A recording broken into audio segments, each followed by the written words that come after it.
पुण्यात असे खूप वेगवेगळे प्रयोग चालू आहेत आणि स्वच्छ हा त्याच्यातला एक खूप मोठा प्रयोग आहे, ज्याच्यात त्यांनी 4,500 कचरा वेचकांना एकत्र आणलंय आणि कॉर्पोरेशनला त्यांनी कन्व्हिन्स केलं की ही लोक शहर स्वच्छ ठेवण्यासाठी खूप महत्त्वाची भूमिका बजावत आहेत आणि ती जबाबदारी खरं कॉर्पोरेशनची आहे, म्हणजे ते तुमचं काम करतायत आणि ते तुम्ही रेकग्नाइज केलं पाहिजे, अशी ती विषय चालू झाला आणि गेले 20 वर्षाच्या त्यांचं कार्य आहे.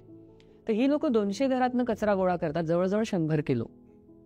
तर या 100 किलो कचरा जर रोज बायोगॅसमध्ये जिरवला गेला तर त्याच्यातनं वर्षाचे 100 सिलेंडर इतका गॅस निर्माण होऊ शकतो. त्या कचऱ्याचं खरं मूल्य 1 लाख रुपये आहे आजच्या बाजारभावाने. म्हणजे 1 लाख रुपयाचा ऐवज ते रोज हातातून घंटागाडीत म्हणजे त्या कलेक्शन पॉईंटपर्यंत नेतात आणि eventually it gets landfilled. So there was a case here की ह्यांना जर हे बायोगॅस ऑपरेट करता आले तर त्यांना जास्त मोबदला मिळू शकेल त्यांच्या कामाचा. आज त्यांना ओल्या कचऱ्यातून काहीच मोबदला मिळत नाही, उलट कॉर्पोरेशनला त्याच्यावर खर्च करावा लागतो. तर this was where the thought begin.